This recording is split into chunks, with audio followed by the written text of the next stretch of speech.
আজ রাতের সব রান্না আলো নিজ থেকে রেঁধেছে। এতদিন সে আজাইরা শুয়ে বসে থেকে ফোনে রান্নার ভিডিও দেখে শিখেছে, যেন তাকে পরবর্তীতে রান্নাবান্না নিয়ে কেউই কিছু বলতে না পারে। সবচেয়ে বড় কথা, এটা তার বাপের বাড়ি না, শ্বশুর বাড়ি। একটু অসুবিধা হলেও সে প্রাণপণ চেষ্টা করছে সব কিছুতে মানিয়ে নেওয়ার জন্য। হাজার হোক সে খান বাড়ির বড় বউ, বিয়েটা স্বাভাবিক না হলেও এসব অস্বীকার করতে পারবে না। যেখানে দুটো পরিবারের সম্মান জড়িয়ে আছে, আর মেয়েদের বিয়ে তো একবারই হয়, সেও না হয় এই অনাকাঙ্ক্ষিত সম্পর্কের মাঝে থাকার চেষ্টা করবে। কারণ চাইলেই তো আর এখন সে কিছুই করতে পারবে না। রান্না করার সময় আলো কতবার ছ্যাঁকা খেয়েছে তার কোনো হিসেব নেই। প্রথম প্রথম তাই এমনটা হয়েছে। তবে আজ সে শরীরের কষ্টের চেয়েও বেশি খুশি। তার এই আনন্দকে দ্বিগুণ করতেই দাদাজান তাকে একটা ডায়েরি দিয়েছিল। পুরো ডায়েরির পাতা ভর্তি ছিল রান্নার রেসিপি দিয়ে। মেয়েটা কৌতূহলী হয়ে জিজ্ঞেস করেছিল, এটা কার ডায়েরি?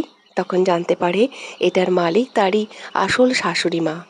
উনি রান্না করতে খুব ভালোবাসতেন, সঙ্গে সকল রেসিপিগুলোও লিখে রাখতেন। বিয়েতে সে শাশুড়ি মায়ের অনেক গহনাই পেয়েছিল। তাহমিনা খানও দিয়েছিলেন কিছু গহনা। তার আবার এই সোনা দানা খুব একটা পছন্দ না, তাই তো এই সামান্য ডায়েরিটা পেয়ে খুশিতে আত্মহারা হয়ে গিয়েছিল।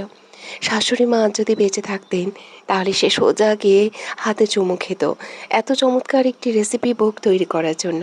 কিন্তু আফসোস, সেটা চাইলেও করতে পারবে না। ঘড়ির কাঁটায় রাত 11টা ছুঁই ছুঁই। নিত্যদিনের ডিনার 10টার মধ্যে শেষ হলেও আজ কিছুটা দেরি হয়ে যায়। এর পেছনে অবশ্য আলোই রয়েছে। মেয়েটা সব কিছু আস্তে ধীরে করেছে, কারণ তাড়াহুড়ো করা শয়তানির কাজ। যেখানে সে প্রথম এত আইটেম বানিয়েছে, সেখানে রান্না খারাপ হোক সেটা মোটেও সে চায় না। নয়তো দেখা যাবে এটা নিয়েও কিছু না কিছু কটু কথা শুনে বসে আছে। আলো এতদিনে বুঝে গেছে তার দ্বিতীয় শাশুড়ি মা মোটেও পছন্দ করে না তাকে। এতে তার খারাপ লাগেনি। সব মানুষের পছন্দ তো আর এক নয়। যেখানে তার স্বামী তাকে পছন্দ করে না, সেখানে শাশুড়ি মায়ের থেকেও কিছু আশা করা যায় না। সেও ওই লোকটাকে পছন্দ করে না। নিজের পরিবার এবং দাদাজানের কথা ভেবেই একমাত্র বাধ্য হয়েই থাকছে। তবে ওই মানুষটা যদি তাকে মেনে নিতে চায়, তাহলে সে ভেবে দেখবে। কি গো নাথ বউ, তোমার রান্নাবান্না হইল নাকি পেটে গামছা বেঁধে আজ রাতটা কাটিয়ে দিতে হবে? আলো ডাইনিংয়ে খাবার সাজিয়ে রাখছিল আর আকাশ পাতাল ভাবছিল। তখন শোভান খান এগিয়ে এসে কথাগুলো বলে। আলো একগালে হেসে বলল, এই তো দাদাজান, সব কমপ্লিট, তুমি খেতে এসো। শোভান খান মুচকি হেসে চেয়ার টেনে বসতে বসতে বললেন, যাও তোমার বরকে ডেকে নিয়ে আসো। আলো মাথা নাড়িয়ে আগে তাহমিনা খানের রুমে গেল। দরজায় হালকা টোকা দিয়ে ধীর কণ্ঠে বলল, মা খেতে আসুন। অপর প্রান্ত থেকে কোনো সাড়া শব্দ ভেসে এলো না। আলো কিছুক্ষণ চুপ থেকে ঋণঋণিয়ে বলল, আজ আমার প্রথম রান্না ছিল মা, তাই একটু দেরি হয়ে গিয়েছে। আপনি প্লিজ রাগ করবেন না, পরেরবার থেকে সময়ের খেয়াল রাখবো। এবারেও হতাশ হলো আলো। কিছু সময় দাঁড়িয়ে থেকে দীর্ঘশ্বাস ছেড়ে চলে গেল। রুমে এসে দেখলো আধার স্যার বিছানায় আধশোয়া হয়ে বসে থেকে বই পড়ছে। সে এগিয়ে এসে বলল, খাবার খেতে আসুন। আধার বইয়ের পাতা থেকে মুখ তুলে সামনে তাকায়। মেয়েটার ফর্সা চেহারাটা লাল টমেটো হয়ে আছে। মাথায় ওড়না দেওয়া থাকলেও বোঝা যাচ্ছে ঘেমে গিয়েছে। আধার নজর সরিয়ে একবার দেওয়াল ঘড়ির দিকে দেখে নিয়ে গম্ভীর কণ্ঠে বলল, 4 ঘন্টা ধরে রান্না করছিলে, তা 1 মাসের মনে নাকি 1 বছরের জন্য? 1 মাসও নয়, 1 বছরও নয়, 10 বছরের মনে রান্না করেছি। খেতে ইচ্ছে হলে আসুন, নয়তো বসে থেকে বই খান। খাবার আদৌ মুখে তোলা যাবে তো? মুখে তুলতে না পারলে নাকে তুইলেন। এই কথা বলে আলো ওয়াশরুমে চলে গেল। ফ্রেশ হয়ে এসে দেখে রুমে আদার্সের নেই। আলো তোয়ালে দিয়ে মুখ মুছে সোফার ওপর রেখে মাথায় ওড়না জড়িয়ে চলে গেল বাইরে। ডাইনিংয়ে শোভান খান, তাহমিনা খান ও আতার খান বসে আছে। আলো নিজ হাতে খুশি মনে খাবার সার্ভ করে দিচ্ছে। তাকে সেভালে যাচেও সাহায্য করছে। তুমিও বসো নাথ বউ। দাদাজানের কথা শুনে আলো ধীর কণ্ঠে বলল, আমি পরে চাচির সাথে খেয়ে নিব দাদাজান। সোমান খান আর কিছু বললেন না। ওইদিকে আধার থমথমে মুখে বসে আছে, কারণ এখানে বেশিরভাগ খাবারই তার পছন্দের। যেখানে ছোট মাই তার পছন্দের অপছন্দের ব্যাপারে জানে না, সেখানে এই মেয়েটা কিভাবে জানলো? তাহলে কি দাদাজান বলেছে? হতে পারে। আধার কিছুক্ষণ চুপ থেকে ইলিশের লেজ ভর্তা মাথা দিয়ে কচু শাক এবং ঢেঁড়স ভাজি প্লেটে তুলে নিয়ে গরম ভাতে মেখে এক লোকমা মুখে নিতেই থমকে গেল। অবিশ্বাস্য চোখে আলোর দিকে তাকায়। তারপর গম্ভীর কণ্ঠে জানতে চাইল, তুমি এগুলো রান্না কোথা থেকে শিখেছ? আলো থমথমে মুখে বলল, দাদাজান একটা রেসিপি বুক দিয়েছিল, ওটা দেখেই রান্না করেছি, তাই তো দেরি হয়েছে। আধা চট করে দাদাজানের দিকে তাকায়। নাতির তীক্ষ্ণ দৃষ্টি দেখেও না দেখার ভান করে মনোযোগ সহকারে খেতে খেতে স্বাভাবিক গলায় বললেন, আমার মুখ না দেখে চুপচাপ খাবার খাও। মেয়েটা অনেক কষ্টে রেঁধেছে, আশা করছি সম্পূর্ণ খাবার শেষ করবে। তারপর আলো রান্নার অনেক প্রশংসা করলেন, বিশেষ করে হাঁসের কষা মাংসের। মেয়েটা খুশিতে গদগদ হয়ে আরও মাংস তুলে দিল দাদাজানের পাতে। আদার কিছু না বলে খেতে শুরু করে। মা, আর একটু রুই মাছ দিই। আলো খেয়াল করেছে তার শাশুড়ি মা রুই মাছের কালিয়াটা দিয়েই খাচ্ছে। হয়তো মজা হয়েছে, তাই সে জিজ্ঞেস করে। তাহমিনা খান ধীর কণ্ঠে বললেন, না থাক। আলো মুখ কালো করে প্লেটের দিকে তাকায়। মাছ প্রায় শেষ হয়ে যাচ্ছে, তাই সে সহসাই দুটো মাছের বড় পিস তুলে দিল শাশুড়ির পাতে। এতে তাহমিনা খান মুখ তুলে তার দিকে তাকায়। আলো বিনিময়ে হাসার চেষ্টা করলো। তাহমিনা খান কিছু বললেন না, কারণ তার কাছে রান্নাটা খুবই ভালো লেগেছে। তিনি তো ভাবতেই পারেননি মেয়েটার রান্নার হাত একটা মারাত্মক, এতটা মারাত্মক হবে। কিছু কিছু আইটেমের ক্ষেত্রে নুন ঝাল একটু বেশি হলেও খেতে মন্দ নয়, বরং খাবারের স্বাদটাই একদম আলাদা। আলো আর চোখে স্বামীর দিকে তাকায়। লোকটা প্লেটের ভাত প্রায় শেষের পথে, তাই সে আবারও এক বুক সাহস নিয়ে দম আটকে ভাতের পাত্র এগিয়ে নিয়ে গেল। তারপর প্লেট ভরে ভাত বেড়ে দিল। আধার ঘাড় ঘুরিয়ে মেয়েটার দিকে তাকায়। আলু শুকনো ঢোক গেলে মনে সরে গেল। মনে মনে ভাবছে এই বুঝি তার উপর থমকে উঠবে, কিন্তু তাকে অবাক করে দিয়ে মানুষটা কিছু না বলে চুপচাপ খেতে থাকলো। এটা দেখে আলো ঠোঁট কামড়ে হেসে তরকারি তুলে দিল। মানুষটা তার রান্না করা সব তরকারি দিয়ে খাচ্ছে, বিশেষ করে ভর্তার আইটেমগুলো। খাওয়া দাওয়া শেষে সবাই একটু রেস্ট করে নিজ নিজ রুমে চলে গেল। শোভান খান যাওয়ার আগে নাতবর উদ্দেশ্যে কিছু কথা বলে যায়। নিজের মাকে হারানোর পর আজ প্রথম আমার নাতিটা তৃপ্তি সহকারে খাবার খাইছে। দুবাইয়ের সেই বিশাল স্টেডিয়ামে তখন পিনপতন, নীরবতা। হাজার হাজার মানুষের উপস্থিতিও যেন হার মেনেছে নিস্তব্ধতার কাছে। পুরো স্টেডিয়াম অন্ধকার, শুধু মাঝখানের মঞ্চে কৃত্রিম ধোঁয়ার কুণ্ডলি পাকিয়ে নীল রঙের একটি তীব্র স্পটলাইট নিবদ্ধ হয়ে আছে এক যুবকের উপর। যুবকটির বুকের সাথে লেপ্টে আছে তার অতি পরিচিত সিগনেচার গিটারটি। পরনে কালো লেদার জ্যাকেট, কপালের ওপর অবাধ্যের মতো পড়ে থাকা এলোমেলো দীর্ঘ চুলগুলো তাকে এক অদ্ভুত বিষণ্ণ রূপ দিয়েছে। তার ডান হাতের আঙ্গুলে ঝিলিক দিচ্ছে রূপালি আংটি আর কবজিতে বিশেষ ব্রেসলেট, যা ভক্তদের কাছে তার পরিচয়ের এক অবিচ্ছেদ্য অংশ। যুবকটি চোখ বুজে আছে, চারপাশে হাজারো চিৎকার তার কানে পৌঁছাচ্ছে না। গিটারে তারে আঙুল ছোঁয়াতেই সুরের এক সন্মোহনী ঢেউ ছড়িয়ে পড়ল পুরো গ্যালারি জুড়ে। দেশি বিদেশি অসংখ্য তরুণ তরুণী মন্ত্রমুগ্ধের মতো তাকিয়ে আছে সেই বিমোহিত গায়কের দিকে। তার কণ্ঠের জাদুতে তখন মরুর বুকে যেন নীল জ্যোৎস্না নামছে।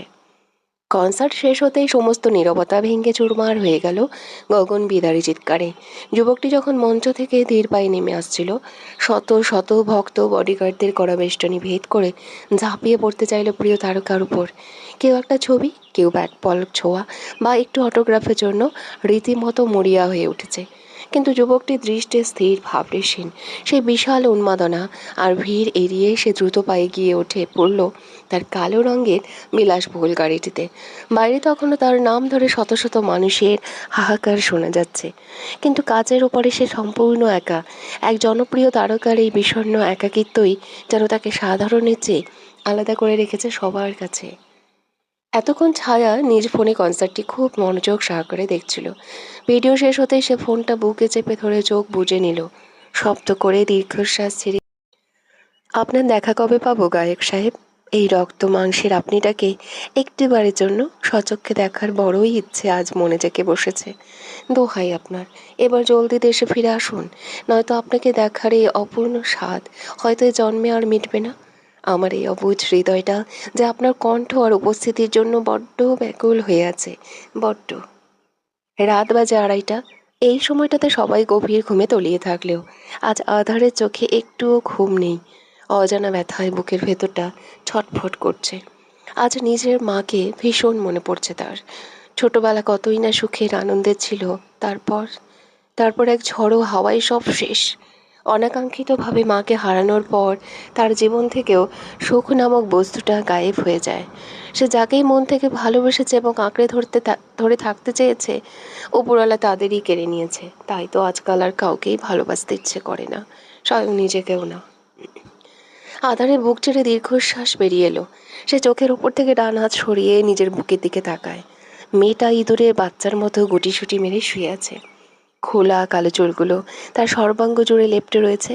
সে কতবার যে মেয়েটাকে দূরে সরিয়ে দিয়েছে, তবু ওই ঘুরে ফিরে তার বুকের মাঝেই আসবে। এক সময় বাধ্য হয়ে হাল ছেড়ে দেয়।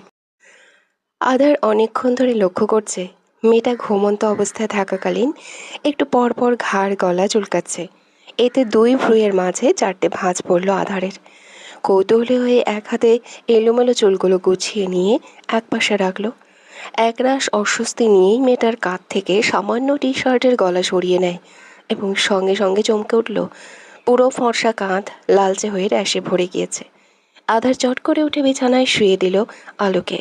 চুলগুলো সরিয়ে গলার দিকে তাকিয়ে দেখে সেখানেও লাল হয়ে র্যাশে ভরে আছে।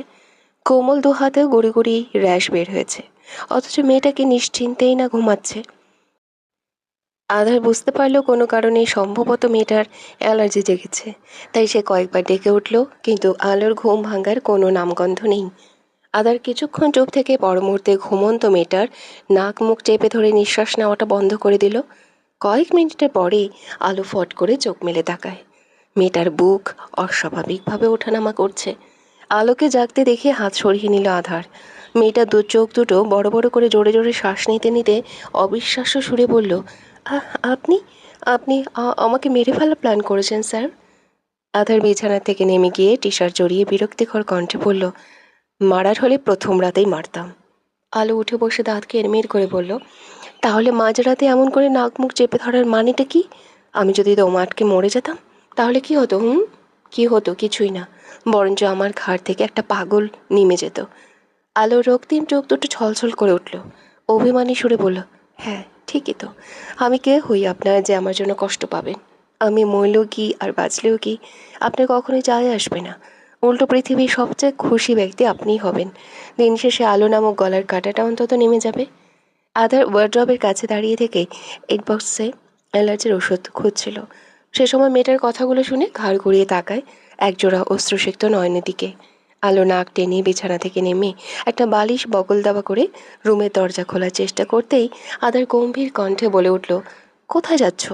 থাকবো না আপনার ঘরে, নয়তো দেখা যাবে আপনি আবারও আমার ঘুমের সুযোগ নিয়েছেন।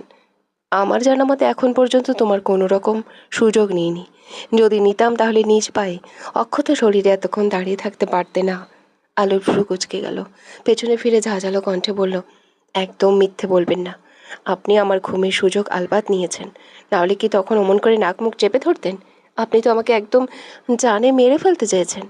ভাগ্যিস তখন ঘুম ভেঙে গিয়েছিল, নয়তো এতক্ষণে আমি আকাশের চাঁদের আলো হয়ে যেতাম। আপনার নামে মামলা দিব আমি। কত বড় সাহস, একটা জলজ্যান্ত ঘুমন্ত মেয়েকে মেরে ফেলার চেষ্টা করেন? আধারে জল শক্ত হয়ে গেল। রাগে ঘাড়ে শিরা ফুটে ওঠে। সে খপ করে আলুর বাম হাতে বাহু চেপে ধরল এবং টেনে ড্রেসিং টেবিলের সামনে গিয়ে নিয়ে যায়। বড় আয়নার দিকে ইশারা করে দাঁতে দাঁত চেপে বলল, আয়না একবার নিজেকে দেখো দেখো, তারপর না হয় আমাকে দোষ দিও। আধারে জল শক্ত হয়ে গেল। রাগে ঘাড়ে শিরে ফুটে ওঠে। সে কপ করে আলোর বাম হাতে বাহু চেপে ধরল, টেনে ড্রেসিং টেবিলের সামনে নিয়ে যায়। বড় আয়নার দিকে ইশারা করে দাঁতে দাঁত চেপে বলে, আয়না একবার নিজেকে দেখো, তারপর না হয় আমাকে দোষ দিও। আলো কপাল কুঁচকে আয়নার দিকে তাকাতেই চোখ দুটো কপালে উঠে গেল। সে ফ্যাল চোখে নিজের দিকে তাকিয়ে রয়। গলায় হাতের উন্মুক্ত বাহুগুলোতে র্যাশে ভরে গেছে। চোখ দুটো ভীষণ লাল হয়ে আছে। চেহারা হালকা ফোলা ফোলা। সে এতক্ষণ রাগের মাথায় অনুভবই করেনি তার শরীর বাজে ভাবায় চুলকাচ্ছে। আলো তড়িঘড়ি করে গলা চুলকাতে শুরু করলো। আধার আড়ালে দীর্ঘশ্বাস ছেড়ে টি টেবিলের ওপর থেকে পানি গ্লাস নিয়ে এসে আলোর সামনে খোলা ঔষধ বাড়িয়ে ধরে বলল, খেয়ে নাও। আলো কৌতূহল নিয়ে জানতে চাইল, কিসের ওষুধ? আধারে মেজাজ বিগড়ে গেল। এমনিতেই মেয়েটা 2 লাইন বেশি বোঝে, উল্টাপাল্টা বকে যাচ্ছে, তাই সে রাগে হিসিয়ে বলে উঠল, এটা বার্থ কন্ট্রোল পিল। একটু আগে না বললে আমি তোমার ঘুমের সুযোগ নিয়েছি? তাহলে তো এখন এটা খেতে হবে, নয়তো দেখা যাবে প্রেগনেন্ট হওয়ার অপরাধে আমার নামে মামলা ঠুকে দিলে। স্যারের এখনো কথা শুনিয়ে আলো পুরাই বাগদুদ্ধ হয়ে গেল। পর মুহূর্তে নাকমুখ কুচকে অস্ফুট স্বরে বলল, আপনার মাইন্ড তো আমার মুখের থেকেও মাশাআল্লাহ স্যার। কয়েকদিন পরের কথা। আজ শুক্রবার হওয়ায় সকলে বাড়িতেই রয়েছে। আলো খুব ভোরে উঠে নামাজ আদায় করে রুম থেকে বেরিয়েছে। তারপর সবার জন্য চা থেকে শুরু করে সকালে নাস্তাটাও বানিয়ে নেয়। মাঝে মধ্যে হালকা পাতলা ছ্যাঁকাও খায়, তবে সে পাত্তা দেয় না। আজকাল রান্না করতে ভালোই লাগে। যখন দেখে সবাই তৃপ্তি সহকারে তার হাতের রান্নাগুলো খাচ্ছে, তখন মনে সব কষ্ট সার্থক হয়েছে। আলো গুনগুন করতে করতে শাশুড়ি মা দাদাজানকে চা বিস্কিট দিয়ে এসে 1 কাপ চা নিয়ে দোতলায় উঠে গেল। উদ্দেশ্য স্যার নামক স্বামীকে চা দেওয়ার। আগেরবার এই চা দেওয়ার অভিজ্ঞতা মোটেও ভালো ছিল না, আর আজ সে কোনো রকম অঘটন ঘটাতে চাচ্ছে না, তাই খুব সাবধানে সতর্কতার সাথে এগিয়ে যাচ্ছে। কিন্তু ওই যে কথায় আছে না, যেখানে বাঘের ভয় সেখানেই সন্ধ্যা হয়, ঠিক তেমনি তার সাথেও কিছু একটা ঘটল। You stupid! স্যারের মাঝখানে গলার ধমকে কেঁপে উঠল আলো। একই সঙ্গে পেট জ্বলায়, চোখ দুটো ছলছল করে ওঠে। সে হাজারবার যদি চায় কোনো আকাম কুকাম করবে না, কিন্তু বাজে পরিস্থিতি তার পিছু ছাড়ে না। সে বুঝে এসব অঘটন ঘটানোর জন্যই পয়দা হয়েছে।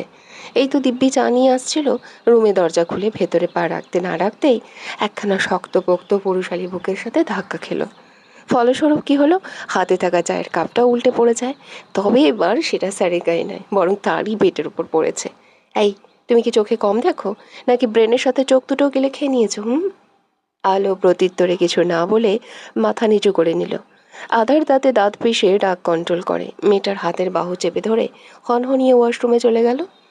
আলো কিছু বুঝে ওঠার আগেই তাকে ঝর্ণার নিচে দাঁড় করিয়ে পানি ছেড়ে দিল। এতে মেয়েটা আহম্মক হয়ে যায়। সাত সকালে এমন ঠান্ডা পানিতে ভিজে হকচকিয়ে উঠে সরে আসতে চাইল, কিন্তু আধার বাম হাতে তার কপাল চেপে ধরে আবারও পানি নিচে দাঁড় করিয়ে গম্ভীর কণ্ঠে বলল, একদম নড়াচড়া করবে না, চুপচাপ দাঁড়িয়ে থাকো।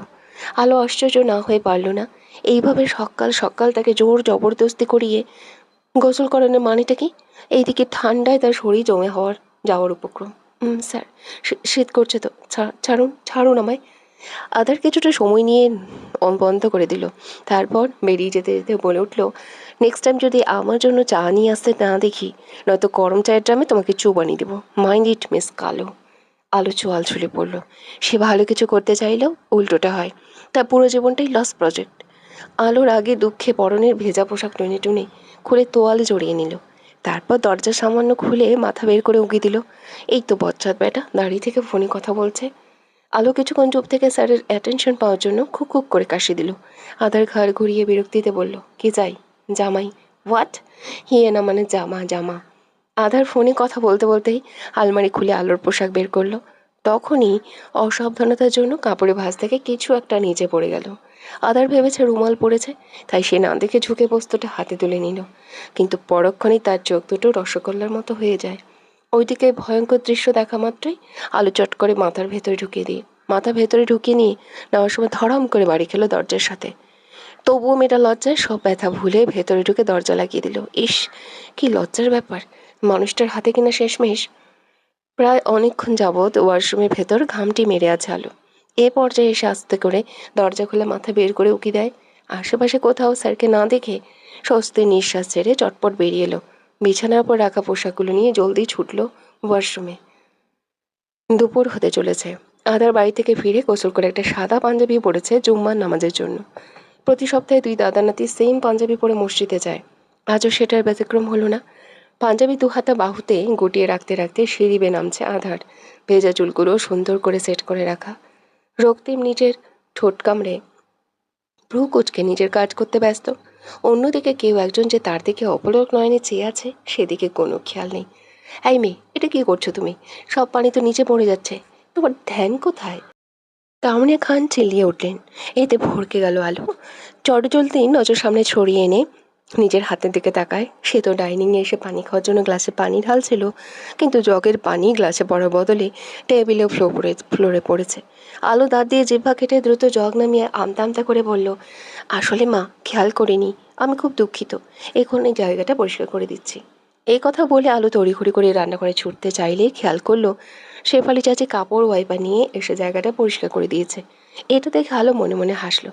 এই মানুষটা তাকে সব সময় সাহায্য করে এসেছে এবং করছেও। সে সত্যি এই মানুষটার প্রতি মন থেকে কৃতজ্ঞ, তাকে ভালোবাসা এবং আগলে রাখার জন্য। তা আজকাল আমার নাত বইয়ের মনটা কোথায় থাকছে? নিশ্চয়ই বরের কাছে। দাদাজানের কথা শুনে আলো আর চোখে দূরে গম্ভীর মুখে দাঁড়িয়ে থাকা মানুষটার দিকে তাকিয়ে ধীর কণ্ঠে বলল, তুমি ভুল ভাবছো দাদাজান। তোমার বেরোশেখ নাতির কাছে আমার মনটা রাখতে বই গেছে।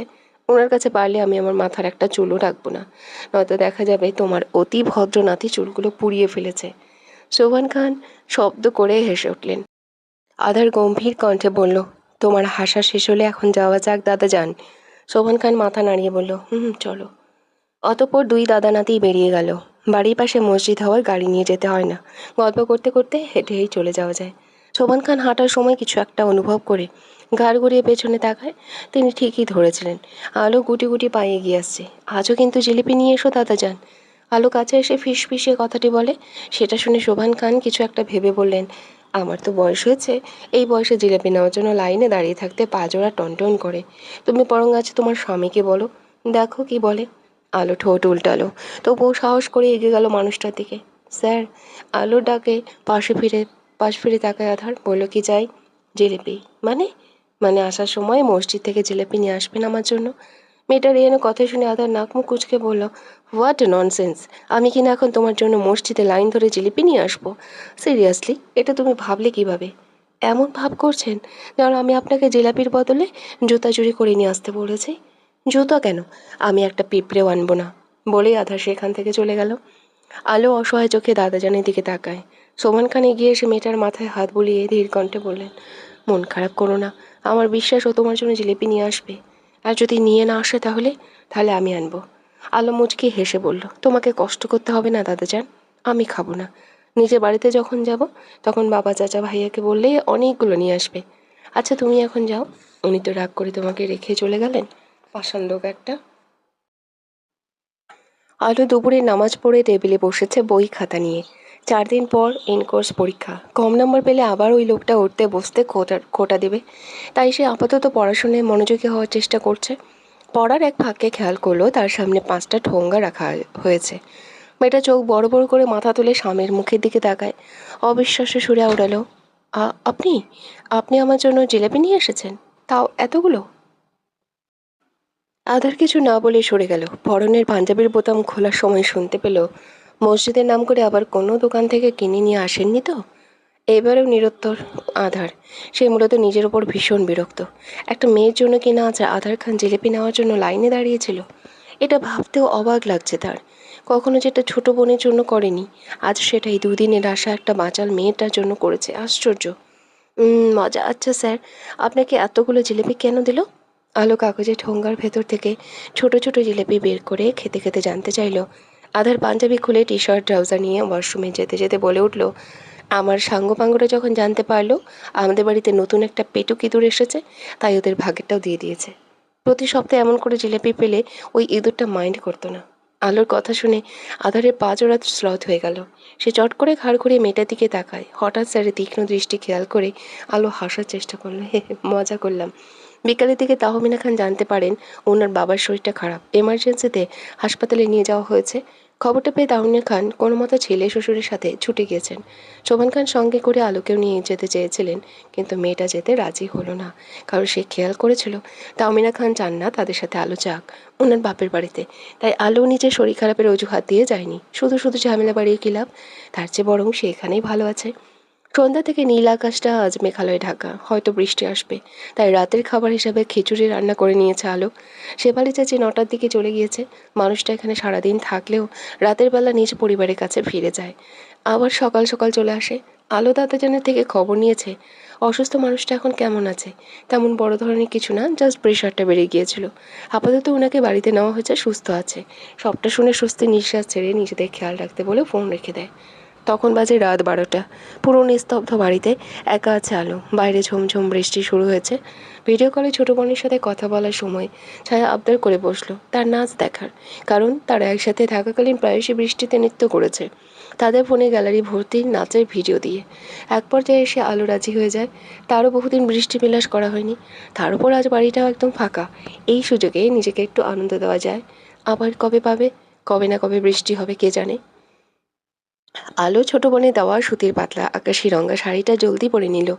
তারপর চুলগুলো খোলা অবস্থায় রেখে চোখে গাঢ় করে কাজল, দু হাতে কাঁচের চুড়ি, কানে দুল পরে হাতে ফোন নিয়ে দৌড়ে ছাদে উঠে যায়। বৃষ্টিতে ভিডিও ছবি তোলার জন্য ওয়াটারপ্রুফ ফোন কিনেছিল।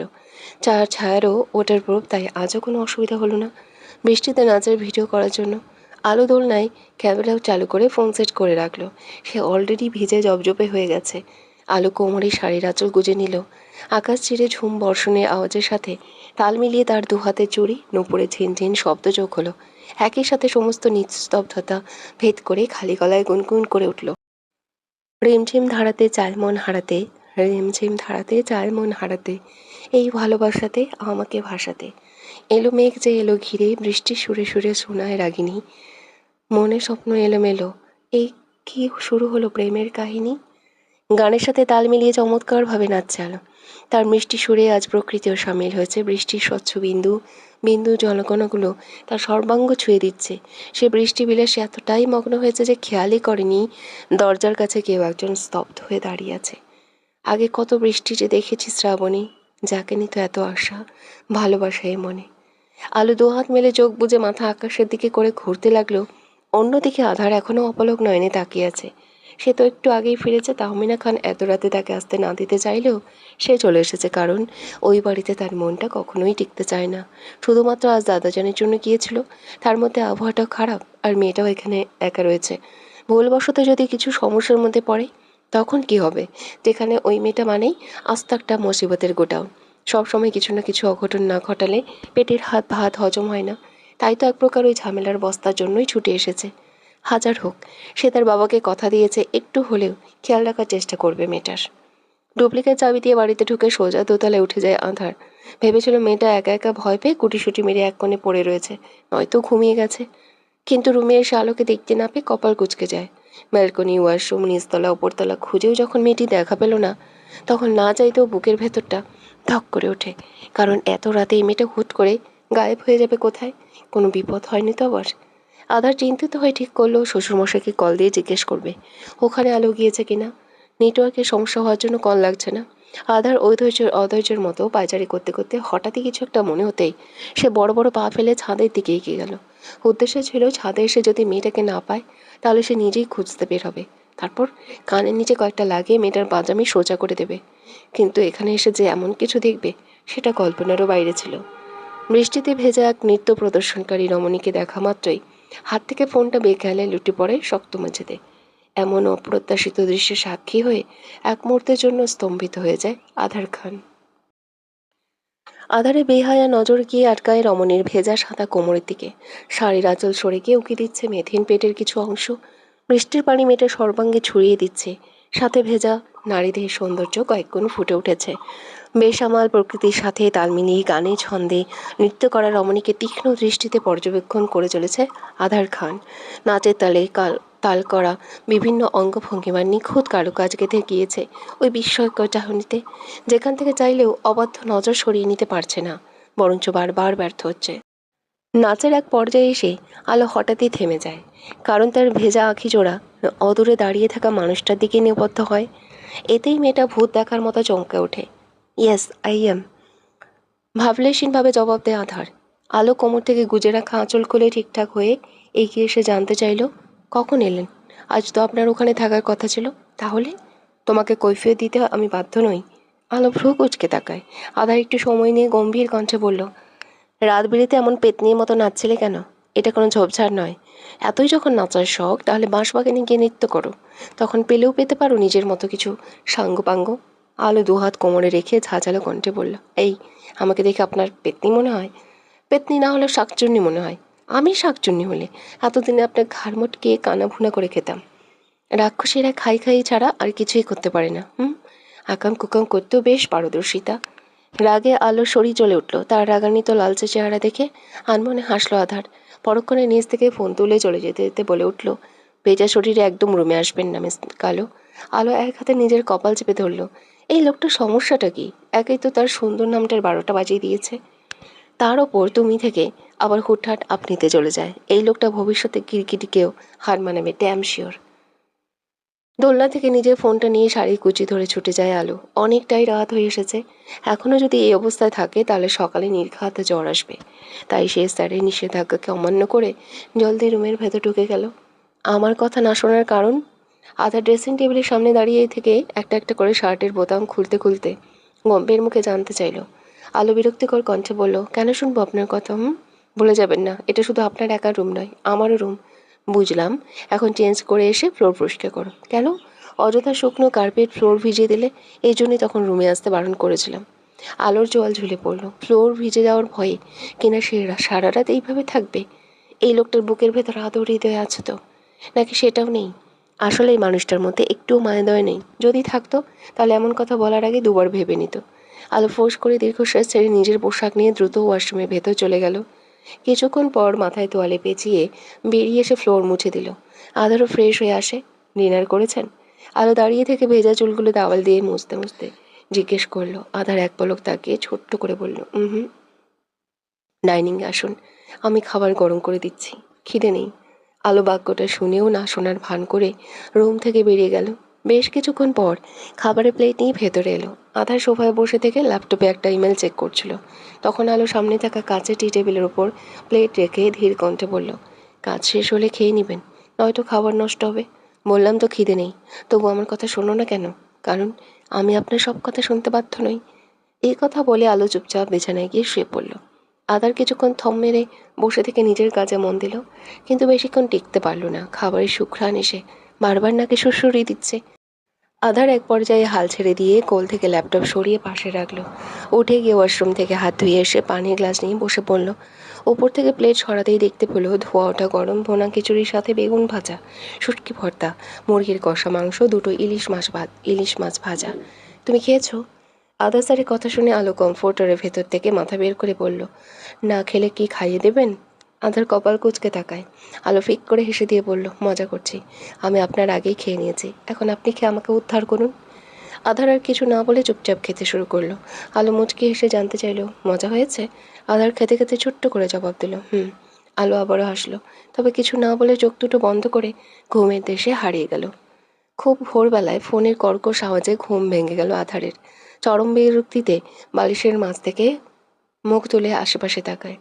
আলো তার পিঠের উপর দুই ঠ্যাং তুলে রেখে উল্টো দিক হয়ে বেঘোরে ঘুমাচ্ছে। এতে একটু অবাক হয় না তার, কারণ এখন সে এসবে অভ্যস্ত হয়ে গেছে। আধার ঘুমো ঘুমো চোখে বালিশের নিচ থেকে বেজে চলা ফোনটা বের করলো। সে ভেবেছিল নিজের ফোন, কিন্তু এখন দেখছে এটা আলোর ফোন। আধার ভ্রু কুঁচকে নিজের স্ক্রিনের দিকে তাকায়। একটি নাম্বার ভেসে উঠেছে, কিন্তু সেভ করা নেই। আধার কল রিসিভ না করে রেখে দিল। তার আবার অন্যের ফোন ধরার কোনো অভ্যেস নেই, কিন্তু বারবার কলার সাথে বিরক্তও বটে। ওইদিকে আলো একটু নড়ে চড়ে উঠে ঘুমিয়ে গেল। তার অর্ধেক শরীরই বিছানার বাইরে ঝুলছে। আধার তপ্ত শ্বাস ফেলে হাত বাড়িয়ে মেয়েটাকে টেনে নিয়ে এসে ঠিক করে শুয়ে দিল। এই মেয়েটা আবার পুরো বিছানাতেই ঘূর্ণিপাকের মতো ঘুরে বেড়ায়, মুখের সাথে হাত পাও একদম লাগাম ছাড়া। তার এসব ভাবনার মাঝে আবারও ফোনটা বেজে উঠল। আধার ভাবলো হয়তো জরুরি ফোন কল, নাহলে কি এই অসময়ে এতবার কেউ কল দেয়?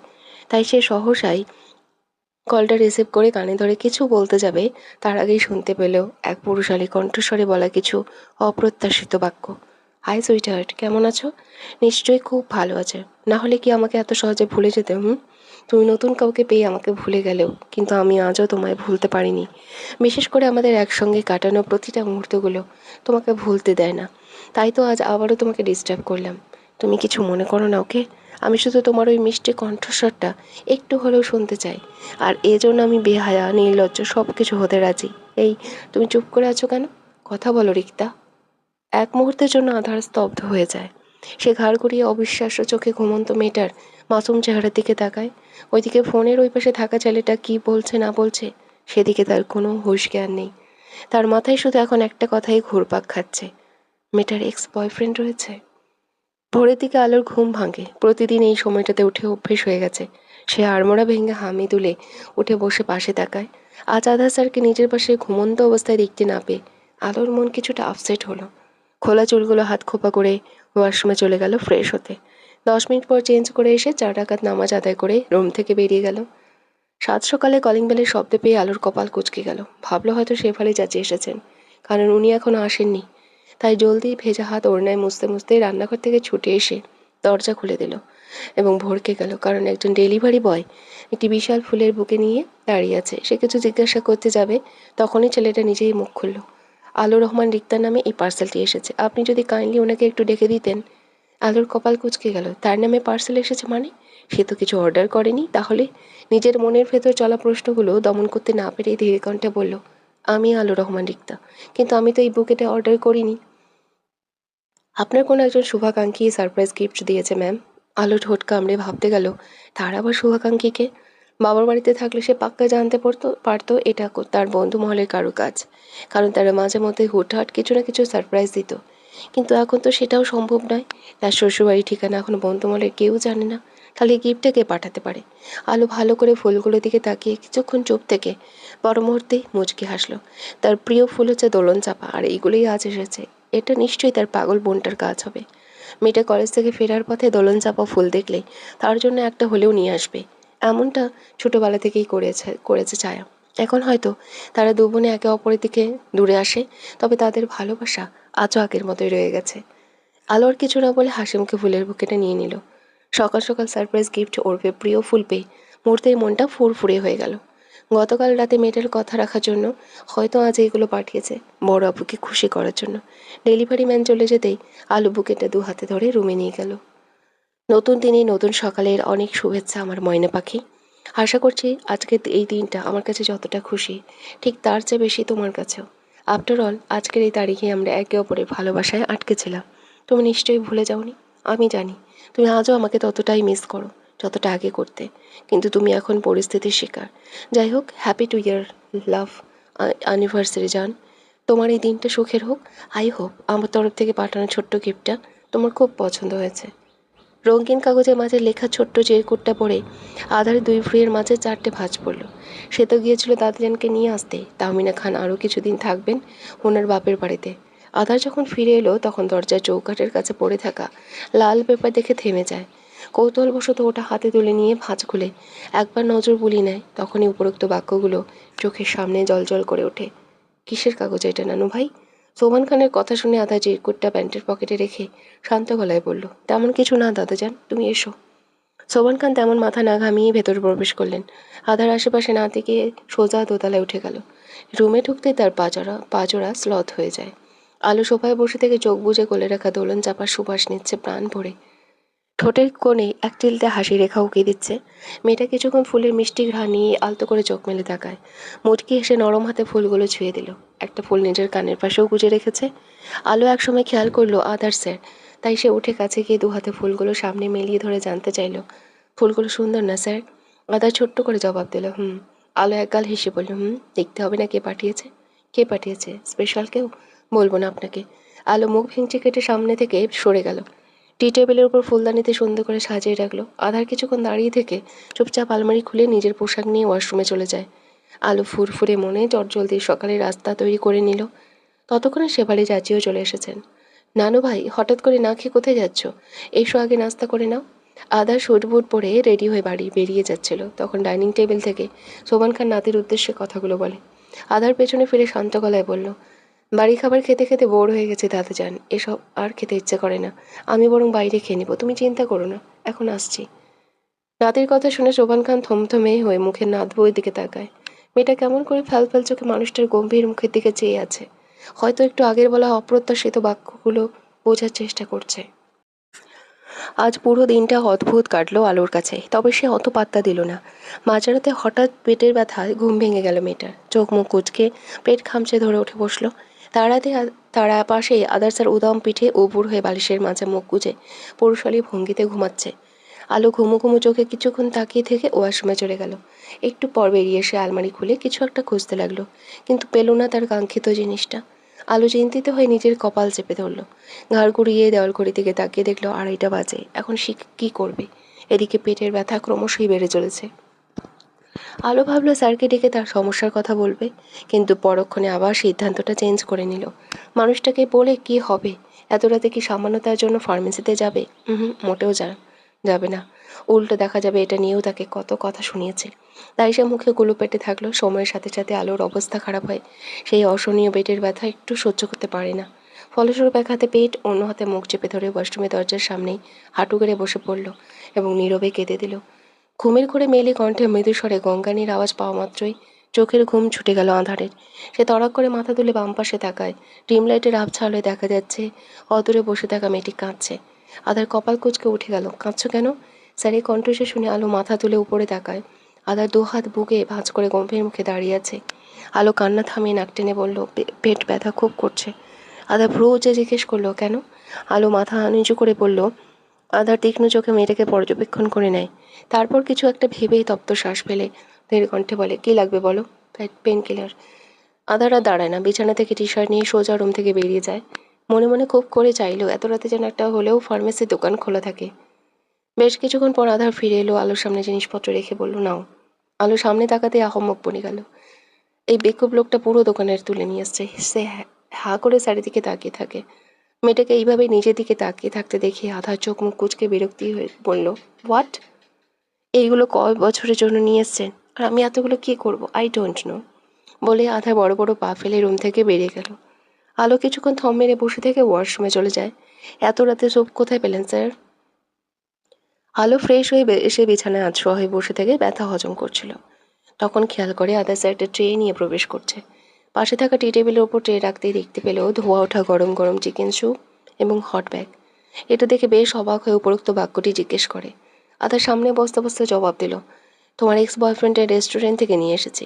আলো সরু চোখে তাকায়। মনে মনে বিড়বিড় করে বলল, এক্স কেন? একটা যদি বয়ফ্রেন্ডের বউ থাকতো তাহলে আপনার দেমাগ সহ্য না করে পালিয়ে যেতাম। বাট আফসোস, এই আমিটার কপালে আপনার মতো খাট্টাস বদমাইশকেই জুটতে হলো। এখন না পারছি গিলতে, না পারছি উগলে ফেলতে। পুরো জীবনটাই আমার লস প্রজেক্ট। হা করো। স্যারের কথা শুনে আলো ড্যাব ড্যাব করে যায়। মানুষটা তার তলপেটে হট ব্যাগ রেখে মুখের সামনে চামচে করে স্যুপ ধরে আছে। ঔষধ খেতে যত লেট করবে তত কষ্ট পাবে মিস কালো। আলোর একটা প্রশ্ন জিজ্ঞেস করতে খুব ইচ্ছে করলো। আমার কষ্ট আপনার কী স্যার? আমি কে হই? তবে জিজ্ঞেস করতে পারলো না, কারণ সেই অধিকার যে তার নেই। আলো কথা না বাড়িয়ে দু হাতে হট ব্যাগ চেপে ধরে ভদ্রমের মতো স্বামীর হাতে স্যুপ খেয়ে নিল। পুরোটা শেষ করে একগাল হেসে বলল, আপনার হাতের রান্না মাশাআল্লাহ স্যার। আদার কিছু না বলে মেয়েটাকে পেন কিলার খাইয়ে দিল। তারপর সব কিছু গুছিয়ে রেখে রুমের আলো নিভিয়ে শুয়ে পড়ল। অন্যদিকে বেচারি একা একা হাঁসফাঁস করতে লাগলো, কারণ তার কিছুই ভালো লাগছে না। সব কিছু অসহ্য লাগছে। এই সময় নিজের বাড়িতে থাকলে সে এতক্ষণে মায়ের নয়তো বাবার বুকে মাথা রেখে নিশ্চিন্তে ঘুমাতো, কিন্তু এখন সেটাও পারবে না। আলো কিছুক্ষণ ছটপটিয়ে চারিদিকে আর চোখে তাকায়। লোকটা কি আরামে ঘুমাচ্ছে, অথচ সে ব্যথায় মরছে। হঠাৎই আলোর মাথায় একটা বুদ্ধি এলো। সে মনে মনে হেসে চোখ বুজে কিছু সময় ঘুমিয়ে থাকার ভান করলো। তারপর পাশে উল্টে গিয়ে সোজা স্যারের বুকে মাথা রেখে মটকা মেরে পড়ে রইল। ধীরে ধীরে অনেকটা সময় অতিবাহিত হয়ে যাওয়ার পরেও স্যারের কোনো রিয়াকশন না পেয়ে আলো শব্দ করে শ্বাস ছাড়লো। যাক বাবা, লোকটা ঘুমিয়ে গেছে, না হলে তাকে দূরে ঠেলে দিত। আলো আনমনে হেসে স্যারের লোমহীন বুকের মাঝে একটু নাক ঘষাঘষি করলো। এই মানুষটার শরীরের ঘ্রাণ মারাত্মক, সবসময় তাকে আকৃষ্ট করে, চুম্বকের মতো কাছে টানে। তাই তো ঘুমের ঘরে ওই পচা বরটার সাথেই লেপ্টে থাকে। এতে তার একটু অস্বস্তি হয় না, বরং ভালোই লাগে। যেগুলো জেগে থাকা অবস্থা করতে পারে না সেগুলো তার ঘুম করে দেয়। আলো আজ একটু বেলা করে ঘুম থেকে উঠলো। শরীর ভালো না থাকায় ভার্সিটিতে যাবে না ঠিক করলো। ফ্রেশ হয়ে বেরিয়ে এসে ব্যালকনির দিকে পা বাড়ায়। আধা স্যার ভার্সিটির জন্য তৈরি হয়ে ওখানে দাঁড়িয়ে থেকে কারোর সাথে ফোনে কথা বলছে। সে মূলত রাতের জন্য ধন্যবাদ দিতে চায়। মানুষটা তার জন্য এত কিছু করলো, অথচ সে বিনিময়ে কিছুই বলেনি। ওনার তো এই ছোট্ট ধন্যবাদটা প্রাপ্ত। যতদূর সম্ভব আপনি ডিভোর্স পেপার রেডি করুন, আমি এদিকের ব্যাপারটা ম্যানেজ করে নিব। আধারে বলা বাক্যগুলো আলোর কর্ণধারে পৌঁছাতেই মস্তিষ্ক হঠাৎই থেমে গেল। সে অবিশ্বাস্য চোখে স্যারের পিঠের দিকে তাকিয়ে রইল। তার মানে মানুষটা তাকে ডিভোর্স দিতে চায়, কিন্তু কেন? প্রশ্নটা নিজেকেই জিজ্ঞেস করতেই থমকে গেল আলো। সে তো এটার উত্তর জানে। এই মানুষটা তাকে পছন্দ করে না, আর নাও ভালোবাসে, বিয়েও করতে চায়নি। তাহলে কেন এই অনাকাঙ্ক্ষিত সংসারের মাঝে থাকতে চাইবে? সেও তো এই লোকটাকে একটু পছন্দ করে না। প্রথম প্রথম ভেবেছিল ডিভোর্স দেবে, নয়তো পালিয়ে যাবে, কিন্তু পরিবারের কথা ভেবে এমন করা দুঃসাহস হয়নি। তারপর তারপর সে তো সব কিছুতে নিজেকে মানিয়ে নেওয়ার চেষ্টা করেছে। এই অনাকাঙ্ক্ষিত সংসারকে এক মুহূর্তের জন্য নিজের সংসার ভেবে বউয়ের দায়িত্ব পালন করে এসেছে। অথচ বোকামি, সে যেগুলোকে আঁকড়ে ধরতে চেয়েছে সেগুলো তো কোনো কালেই তার ছিল না। একদিন না একদিন এমনটা হওয়ারই কথা ছিল। তবুও তার স্যারের মুখে ডিভোর্সের কথা শুনে এত খারাপ লাগছে কেন? তার তো খুশি হওয়ারই কথা ছিল, অথচ অজানা ব্যথায় বুকটা পুড়ছে তার। আলো তাচ্ছিল্য হেসে ওখান থেকে সরে গেল। আড়ালে দীর্ঘশ্বাস ছেড়ে অস্ফুট স্বরে বলে উঠল, অবশেষে আমাদের বিনি সুতার সংসারটা এখানেই সমাপ্ত হলো। Best of luck sir. আপনার আগামী দিনগুলো খুব সুন্দর হোক এবং আলোয় ভরে উঠুক। আর আমি নামক এই অন্ধকারে কালো ছায়া চিরদূরে মুছে যাক আপনার জীবনের পাতা থেকে। আজকাল আলোর সময়টা তেমন ভালো যাচ্ছে না। কিছু না কিছু অঘটন ঘটিয়ে বসে থাকছে।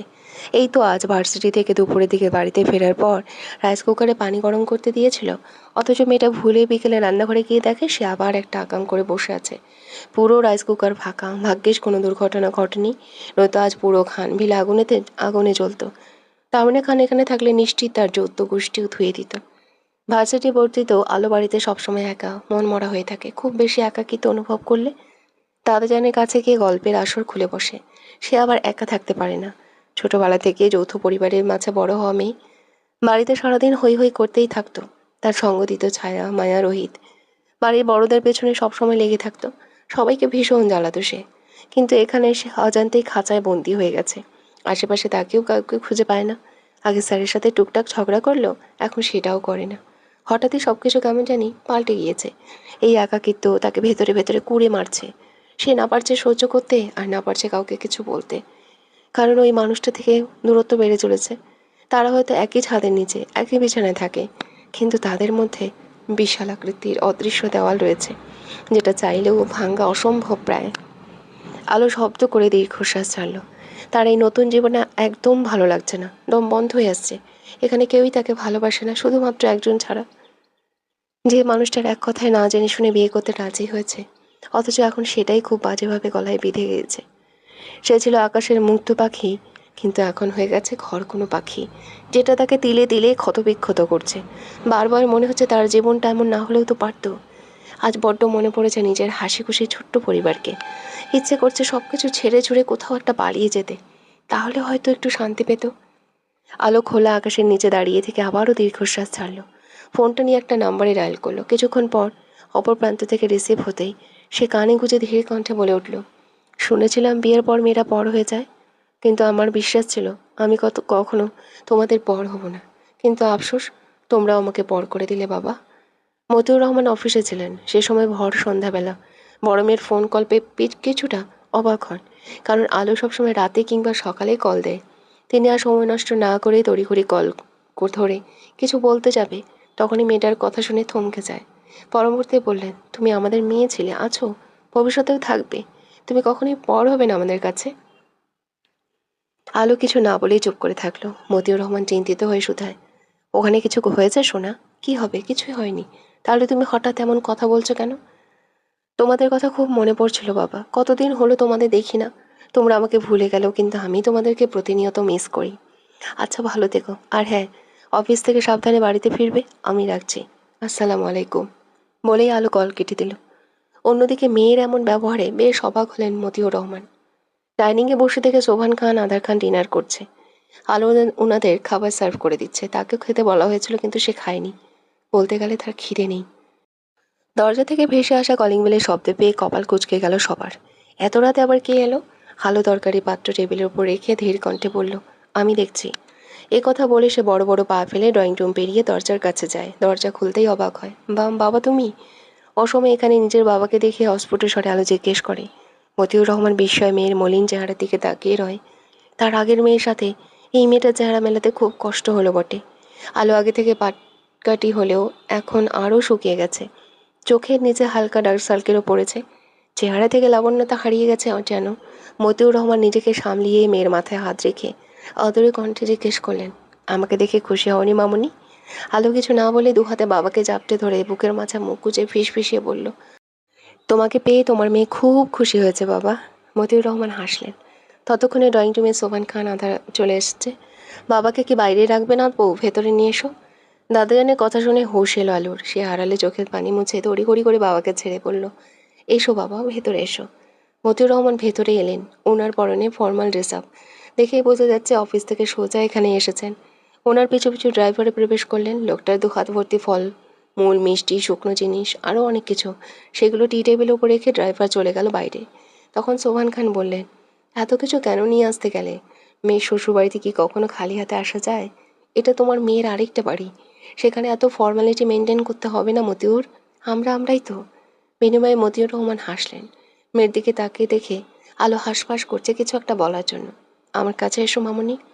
আলো গুটি গুটি পায়ে এগিয়ে এসে বাবার পাশে বসলো। মতিউর রহমান এক হাতে মেয়েকে জড়িয়ে ধরে ধীর কণ্ঠে বললেন, কিছু বলবে? আলো কপাল চুলকে বিড়বিড় করে বলল, এই সময় এখানে কেন বাবা? না মানে সব ঠিক আছে তো? তোমাকে দেখতে ইচ্ছে করছিল, তাই আসলাম। আলো কিছু না বলে মাথা নাড়ল। মতিউর রহমান চারপাশে তাকিয়ে জানতে চাইলেন, তোমার শাশুড়ি মা কোথায়? উনি ওনার বাবার বাড়িতে গিয়েছে বাবা। সে বাড়ি যাচ্ছে। চা নাস্তা নিয়ে এসে সামনে থাকা টেবিলের উপর রাখলো। মতিউর রহমান সোভান খানের উদ্দেশ্যে বললেন, বড় মেয়েটার বিয়ে তো অনেক দিন হয়ে গেল। আমরা সবাই ওকে খুব মিস করছি।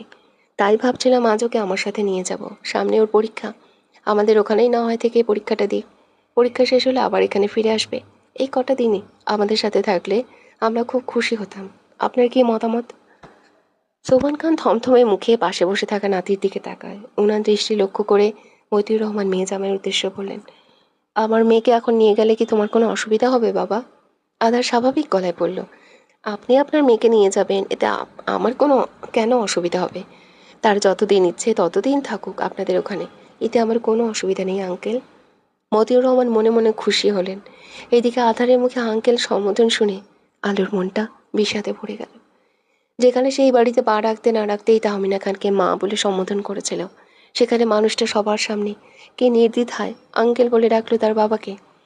আলো আড়ালে দীর্ঘশ্বাস ফেলল। সে আজকাল একটু বেশি বেশি আশা করে বসে থাকে, যেটা কখনোই পূরণ হবার নয়। তুমি তোমার বাবার সাথে যেতে চাও নাতবু? দাদাজানের কথা শুনে আলো মাথা নাড়িয়ে শান্ত গলায় বলল, হ্যাঁ দাদাজান, আমি বাড়ি যেতে চাই। সোবহান খান কিছুক্ষণ চুপ থেকে মুচকি হেসে বললেন, ঠিক আছে, তবে জলদি ফিরে আসবে কেমন? আলো মাথা নাড়িয়ে সম্মতি দিল, অথচ সে নিজেই জানে না আদৌ এখানে আর ফিরে আসবে কিনা। বাবা মেয়েকে রাতের খাবার খাইয়ে তবে ছাড়লেন সোবহান খান। আলো রুমে এসে নিজের লাগেজ গুছিয়ে নিল। প্রয়োজনীয় জিনিস, বইপত্র, হালকা পাতলা জামা কাপড় নিয়েছে। লাগেজে চেন লাগানোর সময় বিপত্তি ঘটল। বই তোলার কারণে ফুলে ফেঁপে উঠেছে ব্যাগের ভেতরটা। সে চেপে চুপে চেন লাগাতে পারছে না। তখন খেয়াল করলো তার সামনে থেকে লাগেজ উধাও। আলো চট করে ঘাড় ঘুরিয়ে পাশে তাকিয়ে দেখে আধার স্যার চেন লাগিয়ে দিচ্ছে। আলো কিছু না বলে চুপচাপ ওয়াশরুমে চলে গেল। একটু পর ফ্রেশ হয়ে বেরিয়ে এসে তৈরি হয়ে নিল। পেছনে ফিরতে আধার একটা ক্রেডিট কার্ড সামনে বাড়িয়ে দিয়ে বলল, এটা রাখো। কেন? হাত খরচের জন্য। আলো তার ছেলে সুরে বলল, যেখানে মানুষ হিসেবে আপনাকে পাওয়ার অধিকারটাই আমার নেই, সেখানে আপনার অর্থ বা অন্য কিছু গ্রহণ করার প্রশ্নই আসে না। ভালো থাকবেন, নিজের এবং সবার খেয়াল রাখবেন, আসছি। বলেই আলো আর না দাঁড়িয়ে চুপচাপ লাগেজ নিয়ে চলে গেল। আর আধার থমথমে মুখে ওখানেই দাঁড়িয়ে রইল। ঠিক মতো ওষুধ খাবে দাদাজান, আমার জন্য একটুও মন খারাপ করবে না, আর না তো চিন্তা করবে। আমি তাড়াতাড়ি ফিরে আসার চেষ্টা করব। তোমার যদি আমার কথা খুব মনে পড়ে তাহলে টুপ করে চলে আসবে আমার কাছে। আমি দিনবেলায় তোমাকে ভিডিও কল করব। আর তেল মশলা জাতীয় বেশি খাবার একদম খাবে না, মিষ্টিও কম কম খাবে। শরীর খারাপ করলে কিন্তু আমি আর কথা বলবো না তোমার সাথে। আমি চাই আমার দাদাজান সবসময় ফিটফাট থাকুক, নয়তো মেয়েরা পড়বে কীভাবে? আলো বাইরে এসে দাদাজানের সাথে বসে এক নাগাড়ে কথাগুলো বলে। সোবহান খান হেসে মেয়েটার মাথায় হাত বুলিয়ে দিয়ে বললেন, ঠিক আছে, সব মানবো। আর তুমিও নিজের খেয়াল রাখবে। কোনো সমস্যা হলে অবশ্যই জানাবে তোমার দাদাজানকে। আলো একগালে হেসে দাদাজানকে জড়িয়ে ধরে চুপ করে গালে চুমু খেয়ে বলল, লাভ ইউ দাদাজান। সোবহান খান মুগ্ধ চোখে তাকিয়ে থেকে মেয়েটার কপালে ঠোঁট ছুঁয়ে ফিস ফিসে বললেন, তোমার পথ চেয়ে কিন্তু আমি অধীর আগ্রহে বসে থাকবো নাতবু। আশা করছি আমার এই অপেক্ষার প্রহর তাড়াতাড়ি শেষ হবে। তুমি আমাকে কখনো নিরাশ করবে না, কেমন? ইনশাআল্লাহ দাদাজান, তোমার আলো কখনোই তোমাকে কষ্ট দিবে না। সোবহান খান মুচকি হেসে মাথায় হাত বুলিয়ে আদর করে দিলেন। আলো হাসি মুখে বিদায় নিয়ে বাবার সাথে চলে গেল। গাড়িতে বসার পর জানালা দিয়ে মাথা বের করে বাড়িটাকে দেখে নিল। ভেবেছিল আধার সায় তাকে এগিয়ে দিতে আসবে, কিন্তু মানুষটার কোনো অস্তিত্বই দেখতে পেল না। আলো দীর্ঘশ্বাস ছাড়ল। ততক্ষণে গাড়িটা নিজ গতিতে চলতে শুরু করে দিয়েছে। তবু মেয়েটা এখনও চেয়ে আছে পেছনে ফেলে আসা তার অনাকাঙ্ক্ষিত ছোট্ট সংসারের প্রাণী। তো যতদূর পর্যন্ত দেখা গেল ঠিক ততদূর পর্যন্ত অপলক নয়নে তাকিয়েছিল। আজ থেকে মানুষটা নিশ্চয়ই শান্তিতে থাকবে। দিনের বেলাতেও কেউ জ্বালাবে না, আর রাতের বেলাতেও কেউ ঘুমের ঘোরে কাছে গিয়ে বিরক্ত করবে না। আলো ফিজেল হেসে মাথা ভেতরে ঢুকিয়ে বাবার কাঁধে মাথা রেখে চোখ দুটো বুজে নিল। খানবাড়ির সামনে থেকে তাদের গাড়িটা অদৃশ্য হলেও দোতলা রুমের বারান্দায় দাঁড়িয়ে থাকা এক মানবের ছায়া এখনো স্পষ্ট। বহুদিন পর নিজের বাড়িতে এসে প্রাণ ভরে শ্বাস টেনে নিল আলো। এখন কিছুটা হলেও মনটা হালকা লাগছে। ছোট বোনের সাথে নিজের রুমে এসে ধপ করে বিছানার উপর বসলো। মায়া ফলের জুস নিয়ে এসেছে। মেয়েটা এবার এসএসসি জেএসসি পরীক্ষা দেবে। তাদের বাড়ির ছোট সদস্য। আপু নাও। আলো মুচকি হেসে মায়ের হাত থেকে জুসের গ্লাসটা নিল। ছায়া বড় আপুর হাত খেয়াল করে অবাক কণ্ঠে বলল, তোমার হাতে কি হয়েছে আপু? আলো জুস খেতে খেতে নিজের হাত দুটো দেখে ধীর কণ্ঠে বলল, সংসার করতে গেলে টুকটাক কেমন ছ্যাঁকা খেতে হয়। দোলাভাই তোমার সাথে এলো না কেন আপু? উনি ব্যস্ত মানুষ, এত সময় আছে নাকি ওনার কাছে? ছায়া কিছুক্ষণ চুপ থেকে আওড়ায়, তুমি অনেক শুকিয়ে গেছো আপু। আলো হেসে বলল, নতুন পরিবেশে নিজেকে মানিয়ে নিতে কিছুটা সময় লাগবেই। যাই হোক, অনেক রাত হয়ে এসছে, তোরা গিয়ে ঘুমিয়ে পড়, আমিও ঘুমাবো। ছায়া আর মায়া মাথা নাড়িয়ে চলে গেল। আলো কিছুক্ষণ চুপ করে বসে থেকে ফ্রেশ হয়ে এসে রুমের লাইট নিভিয়ে শুয়ে পড়ল। আলিয়া রহমান রুমে এসে দেখলেন ওনার স্বামী রকিং চেয়ারে বসে থেকে কিছু একটা ভাবছেন। তিনি এগিয়ে এসে জানতে চাইলেন, কি হয়েছে? আপনাকে এত চিন্তিত লাগছে কেন? সব ঠিক আছে? মতিউর রহমান জোরে শ্বাস ফেলে বললেন, সব কিছু ঠিক থেকেও যেন কিছু একটা ঠিক নেই। কোনো সমস্যা হয়েছে? আমার মেয়েটা ওখানে ভালো নেই আলিয়া, একটুও ভালো নেই। স্বামীর মুখে এমন কথা শুনে আলিয়া রহমান চমকে উঠলেন। উদ্বিগ্ন কণ্ঠে বললেন, এসব কি বলছেন আপনি? মেয়েটা ওখানে ভালো নেই মানে? তাহলে কি আদার এখনো বিয়েটা মেনে নেয়নি? হুম। আলিয়া আটকে উঠলেন। এখন কি হবে? মতিউর রহমান চেয়ারে মাথা ঠেকিয়ে দু চোখ বুঝে দীর্ঘশ্বাস ছেড়ে বললেন, জানি না, তবে এইটুকু বুঝতে পারছি, মেয়েটার ভালো করতে গিয়ে অজান্তেই মরীচিকার মাঝে ফেলে দিয়েছি, যেখানে থাকাটাও কষ্টকর, বের হয়ে আসাটাও আরও বেশি কষ্টকর। মামার বাড়িতে এসে আজ দিয়ে 1 সপ্তাহ হলো আলো সব কিছু ভুলে নিজের মতো জীবন উপভোগ করছে। সে আবার অহেতুক কিছু নিয়ে নিজেকে কষ্ট দিতে চায় না। না চিন্তায়, চিন্তায় ডিপ্রেশনে যেতে মোটেও ইচ্ছুক নয়। তার কাছে সবার আগে নিজেকে খুশি রাখা, কারণ সে নিজেকে প্রচুর ভালোবাসে।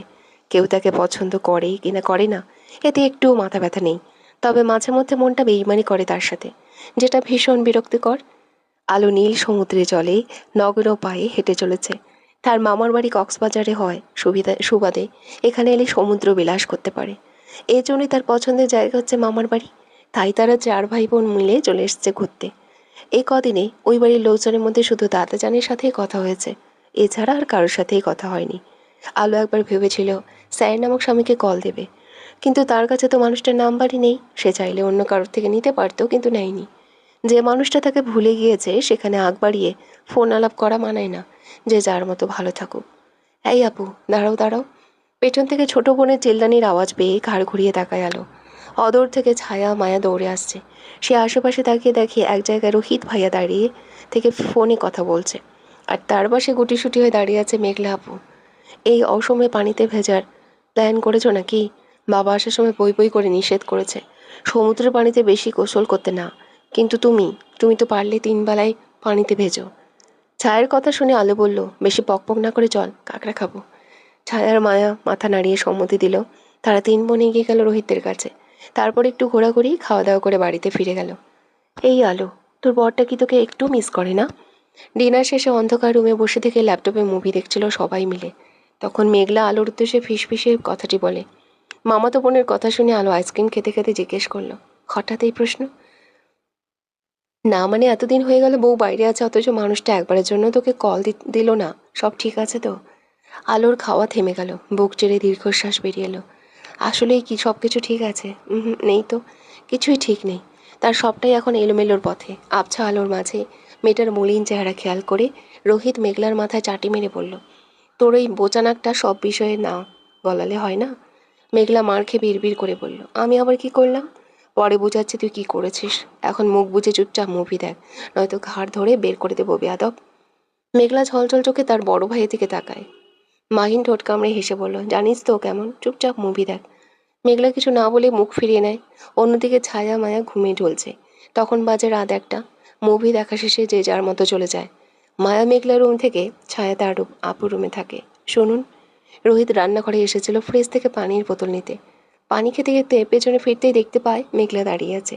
পরনে লং টি শার্ট, প্লাজো, গলায় ওড়না পেঁচিয়ে রাখা। এবার অনার্সের 3য় বর্ষের ছাত্রী। বেবি ফেসের জন্য বয়স বোঝা যায় না। হাইট তার ঠিক বুক পর্যন্ত হবে মেবি। রোহিত কিছুক্ষণ মেয়েটাকে পর্যবেক্ষণ করেই পাশ কাটিয়ে চলে যেতে লাগলো। তখনই পেছন থেকে মিহি কণ্ঠে ডেকে উঠল মেঘলা।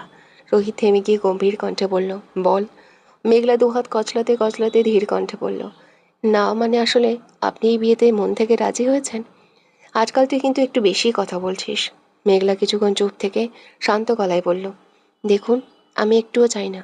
আপনি শুধুমাত্র আপনার পরিবারের কথা ভেবে আমাকে বিয়ে করুন। আপনি যদি এই বিয়েতে রাজি না থাকেন তাহলে প্লিজ বলে দিন, আমি আর এসব নিতে পারছি না। কথাগুলো বলতে বলতে মেঘলার চোখ দুটো ভরে উঠল। এই মানুষটা কেন তার ভালোবাসা বুঝতে পারে না? সে যে এই লোকটাকে প্রচুর ভালোবাসে, তাই তো বেহার মতো বাবার কাছে আবদার করেছিল এই মানুষটাকে নিজের জীবন সঙ্গী হিসেবে। তারপর 2 পরিবার বসে আলাপ আলোচনা করে তাদের বিয়েটা ঠিক করলো। আর 3 মাস পর তাদের বিয়ে। কিন্তু সে চেয়েও খুশি হতে পারছে না এই লোকটার অদ্ভুত বিহেভিয়ারের জন্য। সবসময় তাকে দূর দূর করে। তাই আজ মনে সাহস জুগিয়ে কথা বলতে এসেছে, কারণ সে চায় না বিয়ের পর কোনো রকম অশান্তি হোক। রোহিত কাউন্টার ওপর বোতল রেখে পেছনে ফিরে মেঘলার দিকে এগিয়ে যেতে যেতে বলল, তোর কেন মনে হচ্ছে আমি এই বিয়েতে মন থেকে রাজি না? কারণ আপনি আমাকে মোটেও পছন্দ করেন না, একটু সুযোগ পেলেই বকাবকি করেন নয়তো মারেন। ঠিক আছে, এখন তোকে না হয় তোকে শুধু আদরই করব, চলবে? হুম। অন্যমনস্ক হয়ে জবাব দিতেই মেঘলার চোখ দুটো বড় বড় হয়ে গেল। সে তড়াক করে মাথা তুলে ওপরে তাকাতেই একজোড়া শক্তপোক্ত হাত এসে মেঘলা বিস্ময়ে ফ্যাল করে তাকায় রোহিতের ঘোর লাগা চোখের দিকে। মেয়েটা এক মুহূর্তের জন্য থমকে যায়, পরক্ষণে দু হাতে প্রিয় মানুষকে, তারপর চোখের কার্নিশ বেয়ে 2 ফোঁটা অশ্রু গড়িয়ে পড়ল। তবে এটা কষ্টের নয়, বরং সুখের, কারণ সে তার সকল প্রশ্নের সঠিক উত্তর পেয়ে গেছে আজ। ফোনের কর্কশ শব্দে আলোর কাঁচা ঘুম ভেঙে যায়। সে সবেমাত্র শুয়েছিল, অথচ ঘুম ধরতে না ঘুরতেই উবে গেল। আলো একরাশ বিরক্তিতে পাশে থাকা টি টেবিল হাতড়ে নিজের ফোনটা নিয়ে কল রিসিভ করে কানে ধরে ঘুমু ঘুমু কণ্ঠে বলল, আসসালামু আলাইকুম, কে বলছেন? অপর প্রান্ত থেকে কেউ কিছু বলল না। আলো জোরে শ্বাস নিয়ে বলল, কথা যখন বলবেনই না তখন অযথা রাত বেরিতে কল দিয়ে একটা মেয়েকে ডিস্টার্ব করেন কেন? এবারও নিশ্চুপ। আলো কল কেটে দিল, কিন্তু আবারও ফোন এলো। হ্যালো, কে বলছেন? চুপচাপ। শালার ঘরে বেয়াদব শালা, আমার সুন্দর ঘুমটা নষ্ট করে এখন বোবার ভান ধরে থাকা হচ্ছে। তোর কপালে বোবা বউ জুটবে দেখিস। বলে খট করে লাইন কেটে দিল আলো। ফোনটা রেখে চোখ বুজে ঘুমানোর চেষ্টা করলো, কিন্তু পর মুহূর্তে আবারও কল এলো। আলো দাঁত কিরমির করে কলটা রিসিভ করে কানে গুঁজে বলল, এই ভাই, আপনার সমস্যা কি? কিছু বলার থাকলে বলুন, নয়তো আমাকে ঘুমাতে দিন, নাহলে আপনার নামে মামলা ঠুকে দেব। তখন জেলে বসে থেকে শক্ত রুটি চেপোতে চেপোতে মেয়েদের মাঝরাতে ফোন দিয়ে বিরক্ত কইরেন। অপর প্রান্ত থেকে শুধু ভারী নিঃশ্বাসের শব্দ শোনা গেল। আলো তপ্ত শ্বাস ছেড়ে কেটে দিল। ফোন সাইলেন্ট করতে যাবে তখনই খেয়াল করলো আবার কল এসেছে অচেনা নাম্বার থেকে। আলো একটু সময় নিয়ে রিসিভ করে কানে গুঁজে চুপ করে থাকলো। তারপর বিড়বিড় করে বলল, আই অ্যাম নট সিঙ্গেল, আমার স্বামী বাচ্চা কাচ্চা সব আছে। সো আমাকে লাইন মেরে কোনো লাভ নেই, উল্টো আপনারই ক্ষতি হবে। আমার বরটা 1 নম্বরে সাইকো। উনি যদি জানতে পারে আপনার জন্য আমার ঘুম নষ্ট হয়েছে, তাহলে শিওর আপনার ঘুম কেড়ে নেবে, তাও সারা জীবনের জন্য। তাই বলছি, ভালো হয়ে যান। আবার যদি কল দেওয়ার চেষ্টা করেন তাহলে আপনি ছাগলের 3 নাম্বার ব্রেনলেস ছাও। কে ফোন করেছে? আলোকে? আধার? না এর মাঝে অন্য কেউ এসছে? জানতে হলে পুরো গল্পটা শুনতে হবে। আর যারা নতুন শুনছো তারা প্লিজ একটা সাবস্ক্রাইব করে যাও।